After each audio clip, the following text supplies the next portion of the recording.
You know, some of the biggest arguments in history are between a teacher and their student.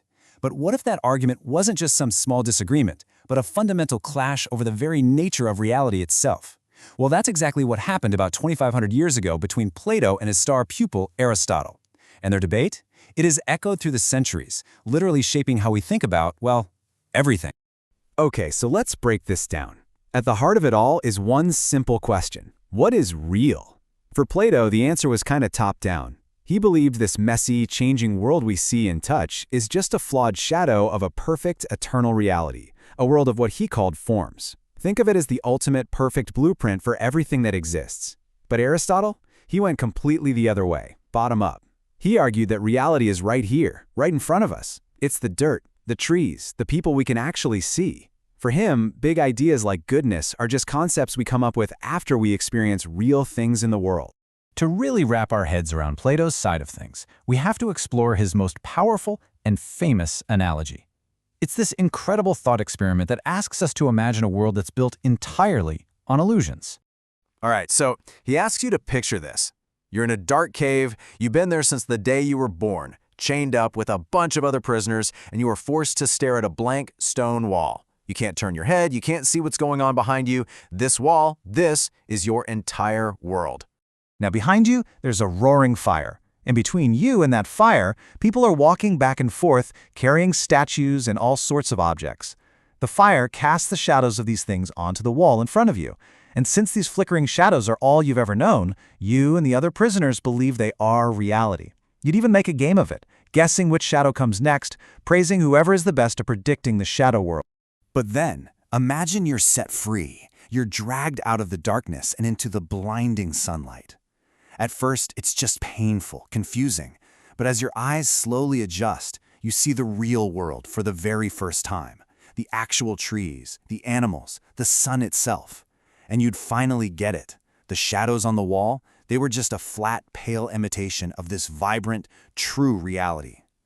For Plato, this journey out of the cave, well, that's the journey of the philosopher.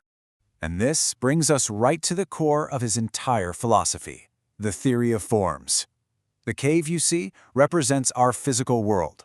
The world outside, that's the intelligible realm, where the perfect forms exist. So according to Plato, every beautiful flower you see is just an imperfect copy, an imitation of a single perfect eternal form of beauty. The same goes for justice, for courage, or even for something as simple as a perfect circle. This leads to a really crucial point for Plato. Relying on your senses only gives you an opinion about the shadows on the wall. True knowledge, that only comes from using your mind, your reason, to understand the perfect forms that exist beyond the physical.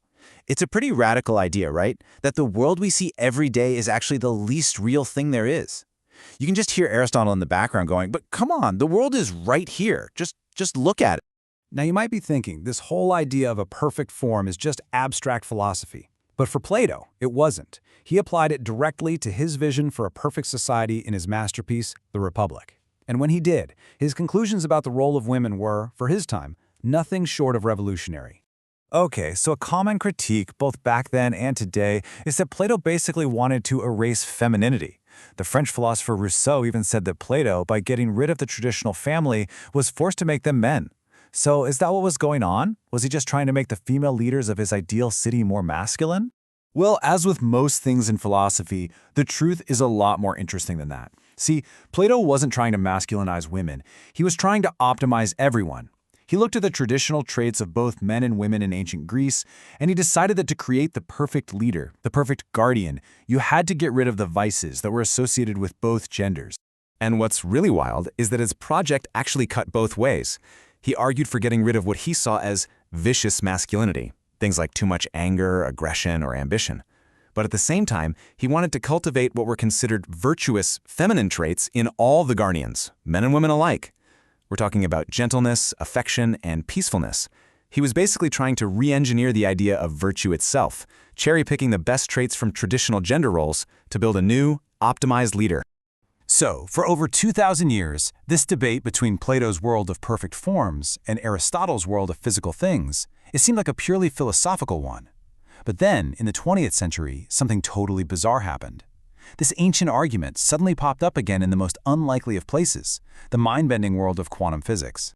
I mean, just stop and think about that leap for a second. We're going from Plato's Athens through Euclid's geometry, all the way to the 1930s. That's when Kurt Gödel proved some mathematical truths can never be proven, and quantum mechanics started to show us just how weird the subatomic world really is.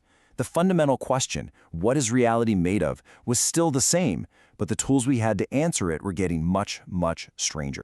So here's the big twist. That classic Aristotelian view that reality is made of solid, definite things with fixed properties, well, it starts to fall apart at the quantum level. Some physicists are now arguing that reality might actually be more Platonic, that the most fundamental level of our universe isn't made of things at all, but of relationships, of patterns, of pure mathematical structure. And this leads to this fascinating analogy from geometry. For centuries, mathematicians tried to prove one of Euclid's basic rules about parallel lines. Turns out, it was impossible, because you can create other, totally consistent geometries where that rule is false. The question itself was undecidable. Some physicists think reality might be like this. We ask, so where is this electron right now? Expecting a single, concrete answer. But what if the question has no answer, because reality at that level is undifferentiated? It's like pure potential, like a stem cell that hasn't decided what it's going to be yet. So you can look at the famous unpredictability of the quantum world in two totally different ways. The pessimistic view says it's just a limit on what we can know. There's a real world of things out there, but we're just fundamentally blocked from ever seeing it completely. But the structural view makes a much bolder claim.